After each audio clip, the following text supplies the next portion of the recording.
So ఫైనల్గా దశాబ్దాల పాటు వస్తున్న ఒక కాంట్రవర్సీ అంటే దీని కాంట్రవర్సీ అనకూడదు, ఇంతకు ముందు ఉన్న పాలకుల కుట్ర అని చెప్పాలి.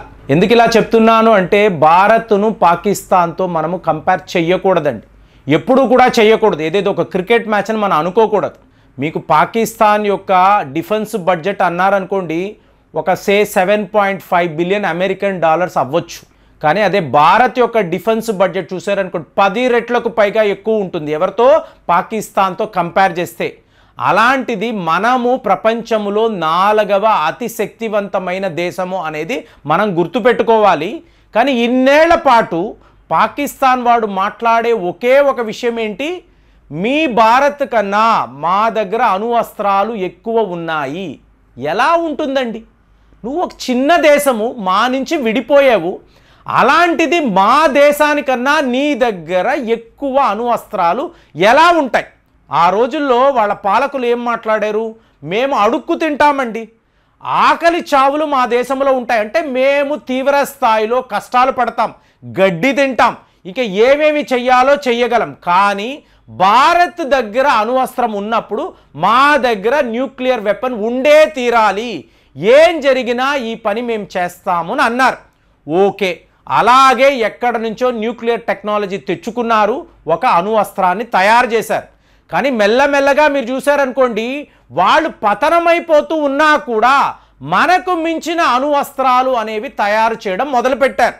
అలాగా మీరు ఫైనల్గా చూశారనుకోండి, పాకిస్తాన్ వద్ద 170 అణు అస్త్రాలు ఉన్నట్టుగా మీకు డేటా. మరి ఇండియా అంటారా, we got only 164 nuclear weapons. ఎంత దారుణమో చూడండి. ఇంత పెద్ద దేశంలో పాకిస్తాన్ కన్నా తక్కువ అణు అస్త్రాలు ఎలా ఉంటాయి? ఈ పాలకులు ఎందుకు ఎప్పుడూ ఆలోచించలేదు? నాకైతే ఇది చాలా ఒక డిస్టర్బింగ్ వార్తగానే ఉంటుంది. కానీ లాస్ట్ ఇయర్ దీనిని మనము అధిగమించాము. అంటే ప్రపంచంలో ఉండే మీకు అతి గొప్ప యుద్ధ నిపుణులు ఇవాళ ఏం చెప్తున్నారు అంటే, భారత్ వద్ద పాకిస్తాన్కు మించిన అణు అస్త్రాలు ఉన్నాయి, 172 అని చెప్పి ఇవాళ మీకు డేటా చెప్తుంది.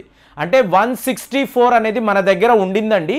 2023లో మనము 172 అణు అస్త్రాలు కలిగిన దేశముగా, అంటే ఒక Russia, America, UK, France, China తరువాత భారతదేశము. ఇక్కడ ఒక విచిత్రం చెప్పమంటారా, ఈ ప్రపంచంలో 4 పవర్ఫుల్ కంట్రీస్ అని పదే మాట్లాడతాం. రష్యా, అమెరికా, చైనా, భారత్ అంటాం. కానీ న్యూక్లియర్ వెపన్స్ని మీరు గమనించండి, రష్యా, అమెరికా తరువాత యూకే ఉంటుంది. యూకే యొక్క ఆర్థిక పరిస్థితి విడిగా మనం మాట్లాడక్కర్లేదు, మేజర్ క్రైసిస్లో ఉన్నారు.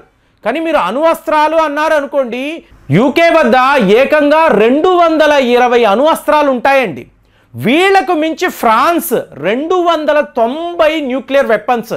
కానీ రెడీ టు యూజ్ అన్నప్పుడు ఫస్ట్ అమెరికా ఉంటుంది, తరువాత రష్యా ఉంటుంది, 3వ పొజిషన్లో యూకే ఉంటుంది. 225 అణు అస్త్రాలు కలిగి ఉన్నా కూడా రెడీ టు యూజ్ అన్నప్పుడు యూకే అక్కడ రెడీగా ఉంటుంది. కానీ మీరు గమనించారు అనుకోండి, వీళ్ళ తర్వాతే చైనా తర్వాతే భారత్, ఇవాళ మన తర్వాత పాకిస్తాన్.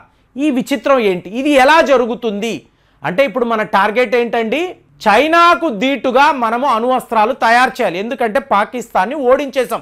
పాకిస్తాన్ వాళ్ళు ఇక ఎప్పుడూ కూడా మనకు మించిన న్యూక్లియర్ వెపన్స్ వాళ్ళు తయారు చేయలేరు. ఎందుకు అంటే మన target next 2 to 3 years 100 nuclear వెపన్స్ను తయారు చేయాలి. సో ఇప్పుడు ఏమవుతుంది, రష్యా, అమెరికా, చైనా తరువాత యూకేనో ఫ్రాన్సో ఉండకూడదండి, భారత్ అక్కడ ఉండాలి. అంటే మీరు జీడిపి అనండి, అలాగే మీకు ఇలా డిఫెన్స్ రంగం అనండి, ఎక్కడైనా కూడా టాప్ 4 కంట్రీస్ అని మీరు మాట్లాడారు అనుకోండి, వీళ్ళే ఉంటారు. ఒకళ్ళేమో యూరోపియన్స్, ఇంకొకళ్ళేమో వెస్టర్న్ కంట్రీ, మిగతా 2 దేశాలు కూడా ఆసియా ఖండానికి చెందిన దేశాలు. ఇది ఎక్కడ కూడా ఈ ఇండెక్స్ అనేది ఎప్పుడు కూడా మారకూడదు. కాబట్టి ఇవాళ భారత్ ఎలాంటి ప్రయత్నం చేయాలి, ఫ్రాన్స్ను ఓడించాలి, తరువాత యూకేను ఓడించాలి, చైనానే మనము టార్గెట్గా పెట్టుకోవాలండి. ఇందులో ఎటువంటి మార్పు ఉండకూడదు. ఇక్కడ మీరు గమనించారు అనుకోండి, చైనా వాడు తన చుట్టుపక్కల ఉండే దేశాలను అంతా కూడా ఎప్పటికప్పుడు బెదిరిస్తూనే ఉంటాడు. జపాన్ లాంటి దేశాన్ని కూడా బెదిరిస్తాడు. అంటే మీకు ఫిలిప్పైన్స్, జపాన్, తైవాన్ లాంటి దేశాలు. ఇంకొక వైపు పీపుల్స్ లిబరేషన్ ఆర్మీ మన సరిహద్దుల్లోకి వచ్చి ఉన్నారు. సో ఇవాళ మనం ఇచ్చే జవాబు ఏంటి? పోయిన వీడియోలో మాట్లాడాను, ఎక్కడ కొడితే దెబ్బ గట్టిగా తగులుతుంది, చైనా వాడు కుయ్యో ముర్రో అని అంటాడు, అలాంటి ప్రాంతాలలో మన అణు అస్త్రాలు ఇవాళ ఉన్నాయి. అంటే మనము లిటరల్గా మెయిన్లాండ్ చైనాలో కూడా వెళ్ళి వాడిపై దాడులు చేసే కెపాసిటీ భారత్కి ఉంది. అది మీరు ఒక బ్రహ్మోస్ అనండి, అగ్ని సిరీస్ అనండి, అలాగే మనము వాడుతున్న S-400 అనండి, మీకు ఎక్కడైనా కూడా డిఫెన్స్ సిస్టమ్ అలాగే అటాక్ సిస్టమ్ రెండిటిని చూసారనుకోండి, డిఫెన్సివ్గాను ఉంటాము, అఫెన్సివ్గా ఉంటాం. కానీ మెయిన్లాండ్ చైనాను దెబ్బ కొట్టడం, జస్ట్ ఇమాజిన్ ఫ్రెండ్స్, అమెరికా వాడి ఫోకస్ రష్యా యుక్రెయిన్ అన్నాడు, ఇజ్రాయెల్ హమాస్ అన్నాడు, ఇవాళ టోటల్గా చైనా మీద ఫోకస్ పెడుతున్నాడు. సో ఇప్పుడు చైనా మీద ఫోకస్ పెట్టినప్పుడు వాడు అక్కడ వాళ్ళకి ప్రొటెక్షన్ ఇవ్వాలి. ఇచ్చే సందర్భంలో జస్ట్ ఇమాజిన్, చైనా వాడు ఒకవైపు జపాన్తో యుద్ధము చేయాలి, ఇంకొక వైపు తైవాన్తో, ఇటువైపు సౌత్ కొరియా వాళ్ళు వస్తారు, ఫిలిప్పైన్స్ వస్తారు. ఫిలిప్పైన్స్కి ఆల్రెడీ మనము బ్రహ్మోస్ లాంటి ఆయుధాలు ఇచ్చి ఉన్నాము.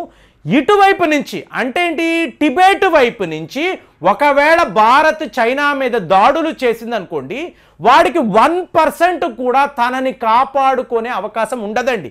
మీరు ఎక్కడైనా వీడియోని మీరు దాచిపెట్టుకోండి, చైనా వాడు అట్ ఏ టైము ఇన్ని దేశాలను ఎదుర్కోవడము అనేది ఇంపాసిబుల్. చైనా ఎప్పుడూ కూడా రష్యా కానే కాదు.